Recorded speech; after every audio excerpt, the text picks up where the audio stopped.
సముద్రాలు ఉన్నటువంటి నగరాలకు ఖచ్చితంగా ఒక ప్రత్యేకత ఉంటుంది. ఇండియా వైజ్గా చూసుకున్నట్లయితే ఇటు చెన్నైకి సంబంధించి కావచ్చు, ముంబైకి సంబంధించి కావచ్చు, అవి మహానగరాలుగా అభివృద్ధి చెందాయంటే అక్కడ ఉన్నటువంటి డెవలప్మెంటల్ యాక్టివిటీ, ఇన్ఫ్రాస్ట్రక్చర్ పరంగా ప్రభుత్వం అక్కడ కోట్లు ఇన్వెస్ట్ చేయడం, సో ఎక్కువ మొత్తంలో ఇంటర్నేషనల్ కంపెనీలు కావచ్చు, టూరిస్టులను కావచ్చు అట్రాక్ట్ చేసేటువంటి ప్రయత్నం చేశారు. ద సేమ్ ఇంతకు ముందు ఉన్నటువంటి గవర్నమెంట్ దీన్ని పట్టించుకోకపోతే వైజాగ్ని, సో ప్రస్తుతం ఉన్నటువంటి గవర్నమెంట్ పూర్తి స్థాయిలో వాటిని డెవలప్ చేసింది. వేల కోట్లు ఇన్వెస్ట్ చేసి వైజాగ్ను ఒక అంతర్జాతీయ నగరంగా అభివృద్ధి చేసింది.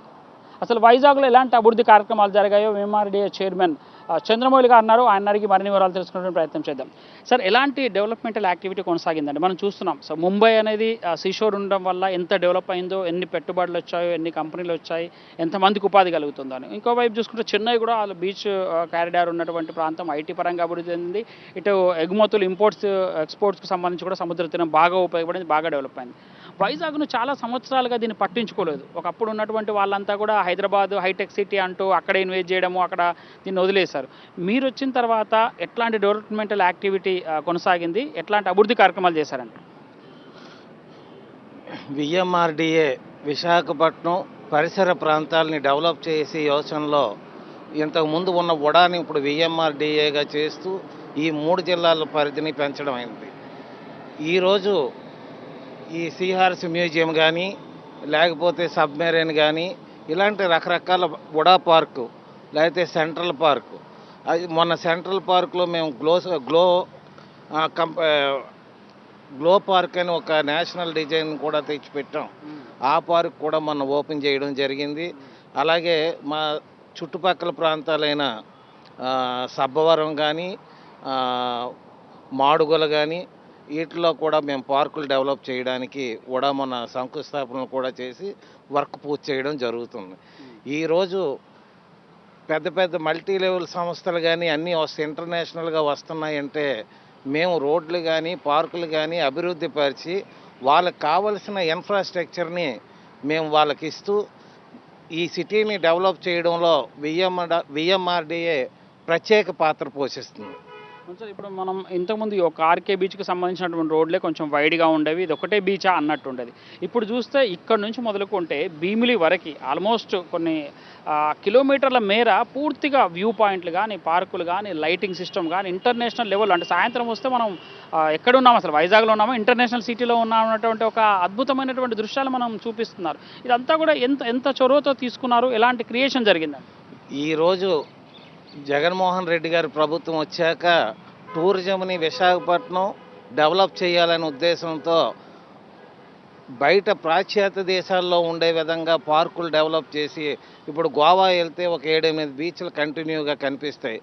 గోవా తర్వాత అంతా సీ ప్రదేశం ఉన్న, అంటే రోడ్డు ఉన్నది కారిడార్ మందే కాబట్టి దీనికి కూడా చాలా పార్కులు చేయాలని వైఎస్ రాజశేఖర రెడ్డి పాయింట్ అని, అలాగే సాగర్ నగర్, భీమిల దగ్గర, ఇలా ప్రతి దగ్గర కూడా పాయింట్లు ఇస్తూ పర్యాటకులకి ఆహ్లాదంగా ఉంటూ పక్క రాష్ట్రాలను కూడా వచ్చే విధంగా మేము టూరిజం డెవలప్ చేస్తున్నాం. సరే, ఒకటి బీచ్ ఐటీ క్యారిడార్ అనేటువంటి ఒక వర్డు ఈ ప్రభుత్వం హయాంలోనే విన్నాము. సో ఇప్పుడు మనం చూసుకోవచ్చు, రిషికొండ ప్రాంతంలో కొంచెం దాటగానే మీకు మధురవాడ కానీ, ఐటీ షెడ్యూల్ కానీ, సో ఒక అద్భుతంగా ఉంది. అంటే ఇక్కడ ఐటీ వాళ్ళు ఎప్పుడైనా సరే మంచి కాస్మోపాలిటన్ సిటీలో ఉండాలి, మంచి కల్చర్ ఉండాలి, పబ్బులు, కల్చర్ అన్నీ ఉండాలని కోరుకుంటారు. సో అక్కడ ఇన్ఫోసిస్ లాంటి కంపెనీ రావడం వెనుక విఎంఆర్డిఏ కృషి ఉందా? ఇన్ఫ్రాస్ట్రక్చర్ పరంగా కొండపైన అద్భుతమైనటువంటి రోడ్లు కానీ ఎట్లా కల్పించారు, దాని వెనుక ఉన్నటువంటి కారణం ఏంటంటే? ఈ బీచ్ రోడ్లో ఉడా పార్క్ కానీ, లాస్ట్ ఉదయలో బాగా పూర్తిగా పాడైపోయిన పార్క్ని మళ్ళీ మా ప్రభుత్వ హయాంలో పూర్తి స్థాయిలో దాన్ని తయారు చేయడం జరిగింది.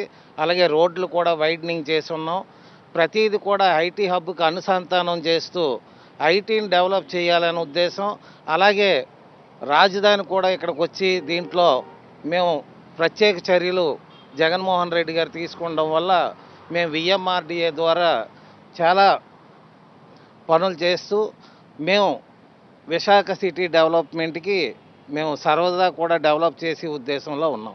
సార్ ఇక్కడికి వచ్చేటువంటి అంటే టూరిస్టులను అట్రాక్ట్ చేసేందుకు అంటే ప్రత్యేకమైనటువంటి ప్యాకేజ్ రూపకల్పన అట్లాంటిది ఏమైనా జరుగుతోందా? ఎందుకంటే చూసుకోవచ్చు మనకు పశ్చిమ బెంగాల్ నుంచి కానీ, ఒరిస్సా నుంచి కానీ, తెలంగాణ నుంచి కానీ చాలామంది ఇక్కడికి టూరిస్టులు వస్తుంటారు కదా. వాళ్ళకి ఎట్లాంటి అంటే ఎప్పుడైనా సరే ఒక శాంతి భద్రతల పరంగా బాగుంటేనే టూరిస్టులు వస్తారు. శాంతి భద్రత పరంగా బాగుంటేనే సాఫ్ట్వేర్ కంపెనీలు కూడా వస్తాయి. ఇన్ఫోసిస్ లాంటిది, టెక్ మహీంద్రా లాంటి కంపెనీలు ఇక్కడ పెట్టుబడులు పెట్టాయి, ఇక్కడ ఉన్నటువంటి ఉద్యోగులు కల్పిస్తున్నాయంటే ఎట్లాంటి భద్రత కలుగుతుంది? ఈ విశాఖ సిటీలో ఎలాంటి భద్రత ఉంటుంది? విశాఖ సిటీ కంపేర్ చూస్తే హైదరాబాదు తర్వాత కాస్మోపాలిటన్ సిటీగా అన్ని రకాల మతస్థులు కూడా ఉండి ఈ ఊర్లో ఒక అన్నదమ్ముల వాతావరణంతో అందరూ మెలుగుతున్నారు. అలాగే ఇక్కడ క్రైమ్ రేట్ కూడా చాలా తక్కువగా ఉంది. కాబట్టి అన్ని రకాల వాళ్ళు ఇక్కడికి వచ్చి వైజాగ్లో సెటిల్ అవుదామనే ఉద్దేశంతో ఉన్నారు. కాబట్టి వైజాగ్ చాలా త్వరగా డెవలప్ అయ్యి నగరంగా ప్రపంచంలోనే ముందుకెళ్తుంది. సో ఇంకా ఫర్దర్ కూడా మంచి కార్యక్రమాలు చేయబోతున్నారా? వైజాగ్ని అంతర్జాతీయ పటంలో ఉంచబోతున్నారా? మేము ఇక్కడ ఆర్కే అది ఉడా పార్క్ పక్కన 8 ఎకరాల్లో 5 star hotel plus 5 star convention centre కూడా మేము టెండర్లు పెట్టడం జరిగింది. ఇదంతా టూరిజం డెవలప్మెంట్ కోసం చేస్తున్న కార్యక్రమం. అలాగే కొత్త కొత్త పార్కులు అలాగే హౌసింగ్ ప్రాజెక్టులు కూడా ఉడా చేస్తూ ప్రభుత్వానికి మొన్న 4,823 ఎకరాల్లో 83 లేఅవుట్లు వేసాం. 1,41,000 మందికి 1 సెంట్ ప్లాట్లు ఇవ్వడం జరిగింది.